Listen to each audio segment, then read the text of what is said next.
Hi, you're listening to This Is Not Your Practice Life. I'm your host, Macy Renee, and we are going on a journey together, my friends. I'm a certified life and emotional intelligence coach. And if you really want to step into your highest self, there are a few non-negotiables you're going to have to learn, and I am just the person to help you do it. No matter your past, I'm here to help you create a more fulfilling future. So stick around with me. Not only will I teach you how to navigate your brain's daily mind drama, but I'll help you actually understand your mind, your emotions, why you do the things you do, and why others do the things they do. Most importantly, I'll help you build the self-awareness skills to create whatever results you want. It's never too late to change the trajectory of your life. After all, this is not your practice life.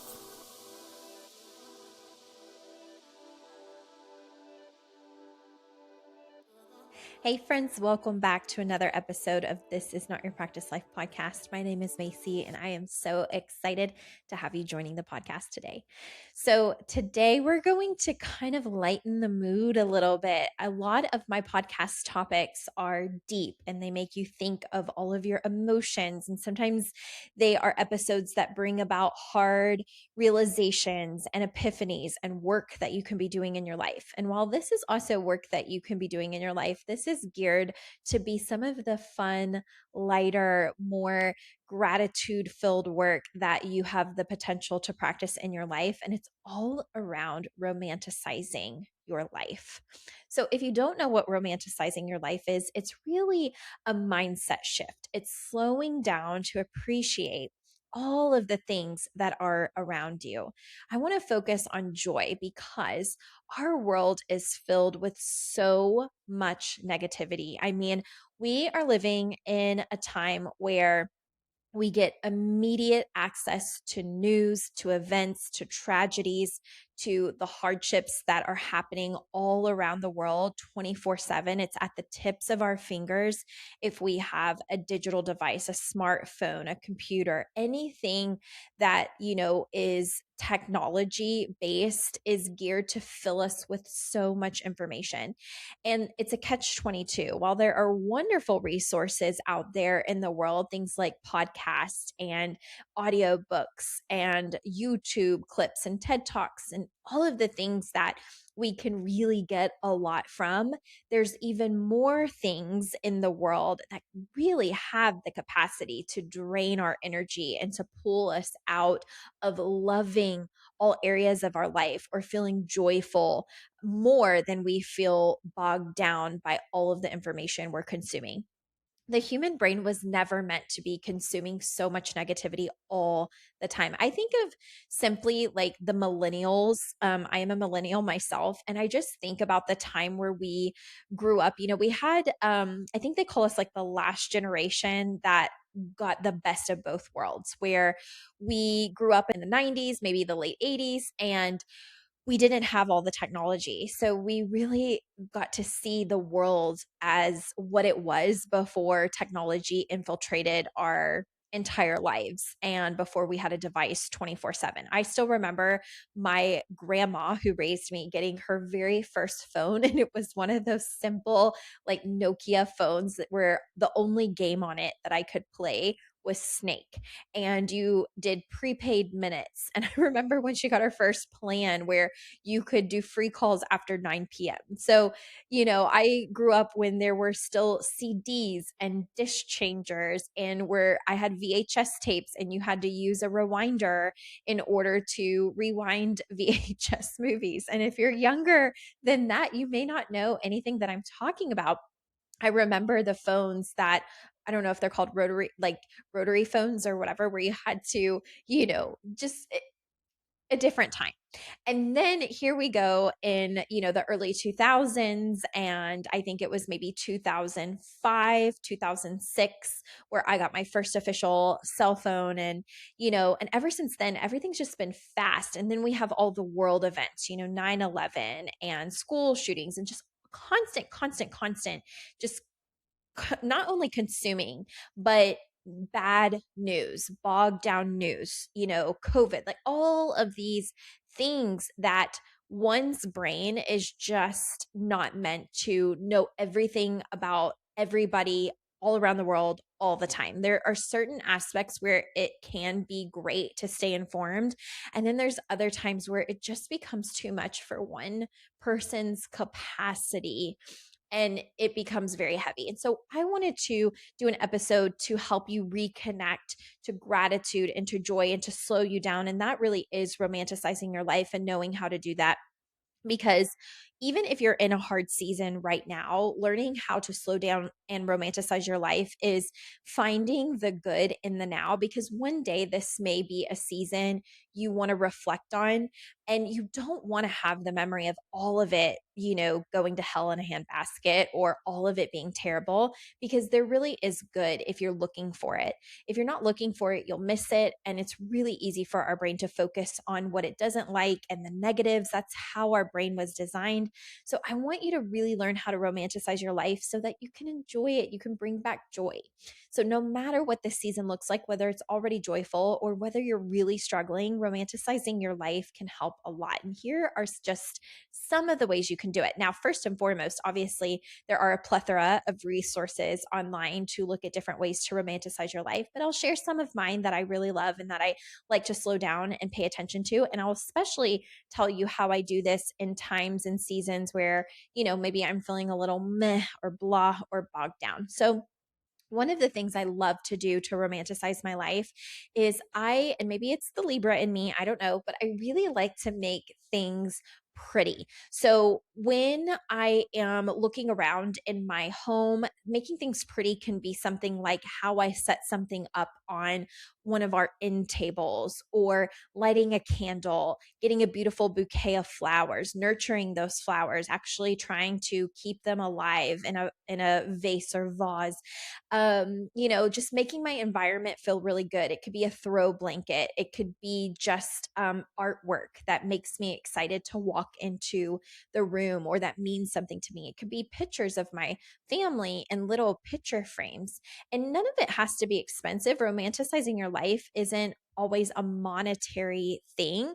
There can be things you've spent money on that really bring joy and help you slow down and ground and feel really good, but it doesn't always have to be that way. So I get my environment pretty and I get it set up the way that I want. And then another way that I love to romanticize my life is I make cleaning almost like this fun ritual. So when I'm cleaning, I like to take it really slow and do a full reset of my space. Now, if you're in the busyness of life, you have kids, you're trying to do this, your kids are behind you. Trust me, I was a pediatric OT for almost 7 years working with birth to age 3. So I would see moms trying to reset their space and then little ones going right behind and dumping out all of the toys. Okay. So you might be in a little bit of an impossible situation, but even if it's right before bedtime or something, to reset your space and ground your energy and light a candle and make some hot tea or a matcha or sit down with, a glass of wine or something that just helps you really appreciate slowing down in the moment and getting really, really present, you can have those little rituals. It can be bubble baths. It can be bath soaks. It can be, having fresh eucalyptus in the shower. It can be taking a walk and just really taking in the walk with all of your senses. So think about, what do I see? What do I hear? What do I smell? Like just incorporating all of your senses. Sometimes when I'm on a walk, I will tell you, I thrive in sunshine. I am a sunshine girl. Do not be surprised if one day my husband and I are off living in Florida and we're snowbirds before we hit 40. Okay. I thrive in sunshine. That was one of my favorite things about living in Las Vegas is every day I would wake up to full blown sun and I thrived. I loved it. And then we moved back to Kentucky, and Kentucky just has a lot of gray and a lot of rain and a lot of not solid, consistent sunshine, especially not like it was in Vegas. And I will tell you that it really does affect my mood. You combine that with getting into the fall season. And although I love fall, we start to lose our sunlight. And eventually, in a couple months, it will start getting dark at 5 p.m. So I tell you, like mentally, I start going to a place that isn't always the most positive, happy place. So I need ways to romanticize my life. And there are a few things that I do. When I go on a walk, I really pay attention to the season changes. I pay attention to how my neighbors have decorated for the season. So I've been really intentional this past year, if you call it the last 365 days. I've paid attention to like all the little decor that they put out. I try my best not to be looking at my phone when I'm out with my dog. If it's rainy, which is a day that I don't really love, I pay attention to the little water droplets on leaves and on flowers. And sometimes I'll even stop and take a photo because I think it's just so pretty and something that, you can really appreciate. Like, thank you for the rain, because with rain, things grow. And next season will be so, lovely because we're getting what we're needing. I have to change my mindset around it because I could really easily go doom and gloom. It's raining again. It's raining again. It's raining again. It's dark. That's really easy for me to do. So I have to find ways to romanticize my life. Same thing if it is a rainy day and I'm going to be stuck inside. If the temperature is nice, I like to open up my balcony doors, my windows, let in the fresh air. On YouTube, and if you've ever been over at my house, you know this to be true. On YouTube, I will put up AI jazz music with these beautiful backgrounds. Sometimes it's the beach, sometimes it's a cozy cafe in Paris or Italy. Sometimes it's rainy, sometimes it's fall theme, sometimes it's Christmas theme with like Christmas jazz and a beautiful AI picture of something really cozy, a fireplace. And that is one way that I romanticize my life. If I can't be outside the way that I want to be outside, I find ways to really bring joy about my environment on the inside and to appreciate the breeze and to pay attention to the curtain that's blowing in the wind and the temperature that feels very, very comfortable. And I'll make myself a hot cup of coffee or a hot matcha or a hot cup of tea. And, I'll sit there and I'll grab my computer and I'll really like take in how grateful I am to be a coach and to be producing, content and programs for my clients or emails that I'm going to send out or upcoming launches. So you find the gratitude and the beauty in the little tiny things. It could be like your kids could be driving you crazy, but you can have a moment of romanticizing your life, of really thinking like, how do I want to love on them today? Or what do I want to remember about this day? Maybe you see a sticky little handprint on the window or a little ketchup handprint on the fridge. And most times in, a time where maybe life feels chaotic and you want a clean environment, that might drive you crazy. But you can choose to romanticize the fact that right now on this very day, they're only going to be little for this short amount of time. They're never going to be as little as they are right now, because tomorrow they will grow and the next day they'll grow and the next day that they'll grow. And one day you are going to look back and you're going to remember the little tiny version that only exists in pictures and videos of a time period you can never get back. And you can choose to romanticize just the little things in your environment. You can choose to look around and see the mess and have a mindset shift and go, even though this drives me crazy, there will be one day where it isn't this anymore. And where they're teenagers and they're going in their room and they're shutting the door. It's the natural phase of life, or where they don't feel like they need me as often or as much anymore. And you can really choose to have a mindset shift in any moment you want to romanticize your life, whether this season is one you're already really happy and satisfied in, or it's a season that feels really, really difficult. What kinds of things make you just grateful to slow down in the moment?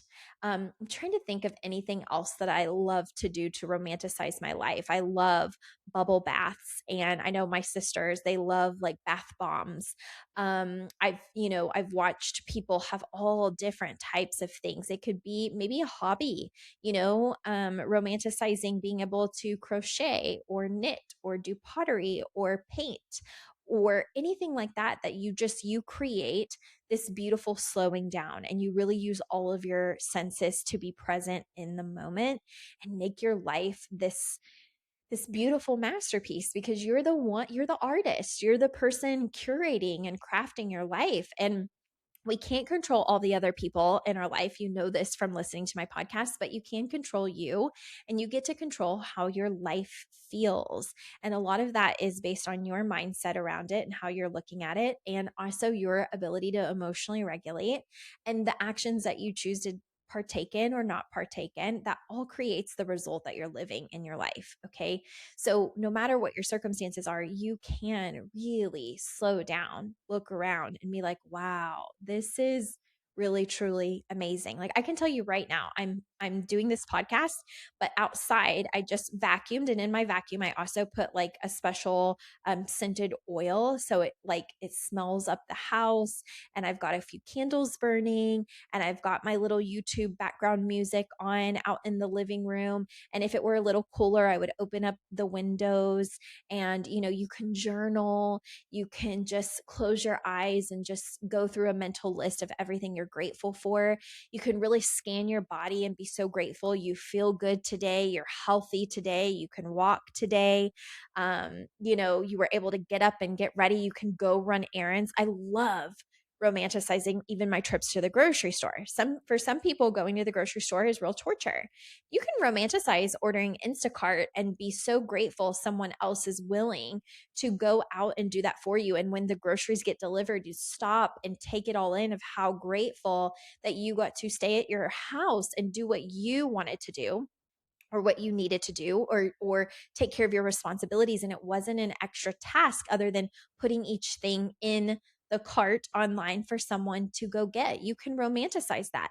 When I actually go to the grocery store, I was telling a friend this. I have a grocery store that I absolutely love here in Kentucky. In Las Vegas, it was Sprouts. Many of you all would probably be familiar with Sprouts, but in Kentucky, it's the Fresh Market.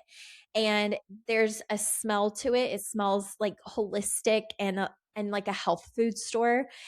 And I love going in with my basket. I take a deep breath. I notice like how everything looks beautifully arranged. I love a lot of the branding that's carried in almost like a specialty kind of store like that you don't always see in the larger chain grocery stores.